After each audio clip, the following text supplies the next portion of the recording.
Hello everybody, it's Katasha here. Welcome back to my channel. I know it's been a minute and it does seem like I am uploading, well I am, one video per month, and that's not my intention. It's just how the cookie is crumbling right now. Everything's been okay, I've just been lazy. No, I'm actually working on, just other stuff too as well.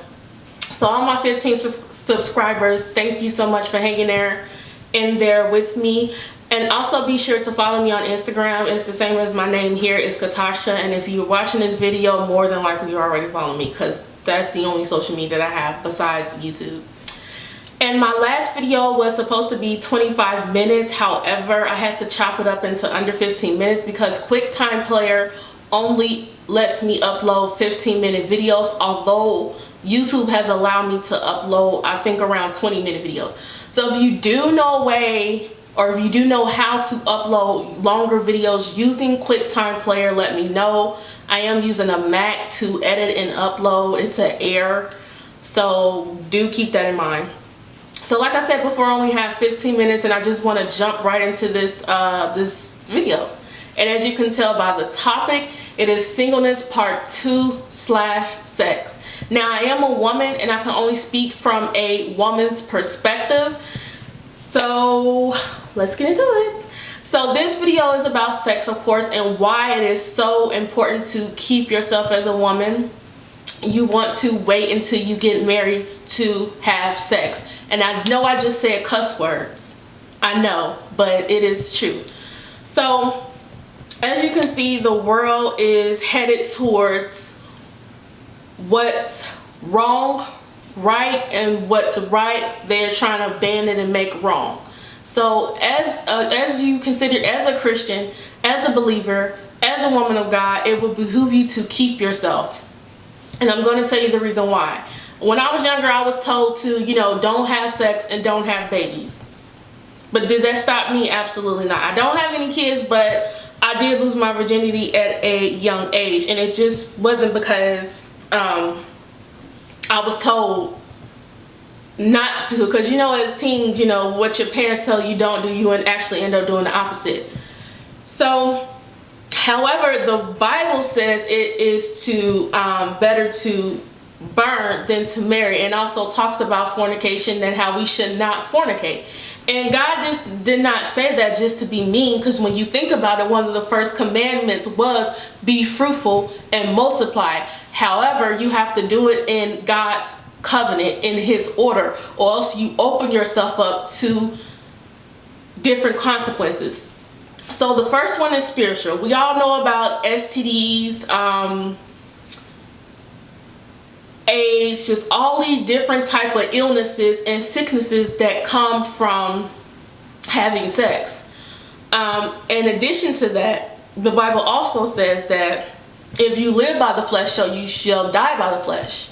You pretty much reap what you sow. In addition to that, if ye live for your life, you will surely lose it.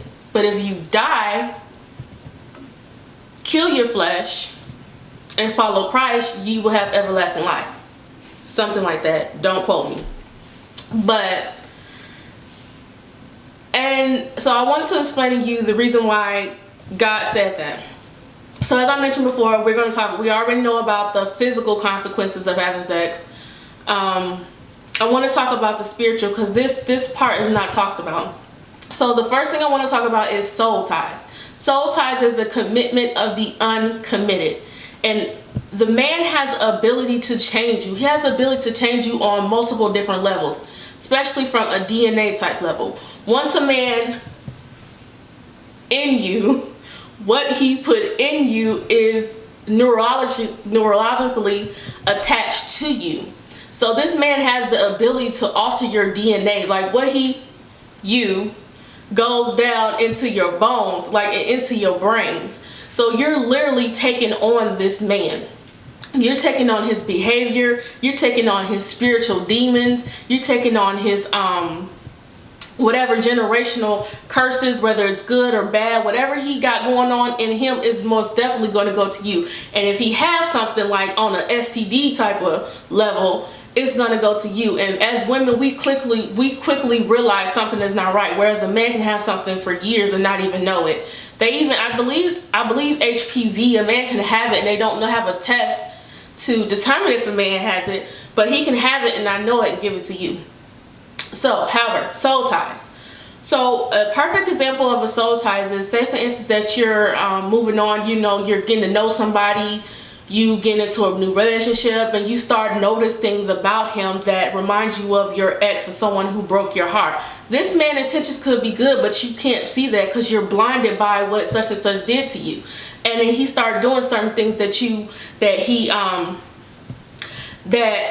he's starting to do certain things that remind you of your ex. So immediately you already probably in your head, you're paranoid, you worried about, oh, this is going to happen, and you just really can't move on because part of you is still with that person. And that's what we do when we have sex with multiple different people. These people literally take a piece of you. Have you heard a person just say, oh, I have nothing else to give?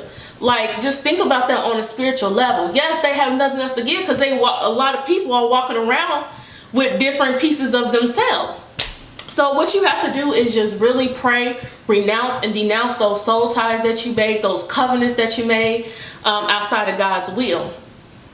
So another thing that comes along besides the physical is, of course, we're talking about the spiritual. I just mentioned soul ties. Another thing that I want to mention is the spirits that come, well, two of the main spirits that come along with giving yourself outside of marriage.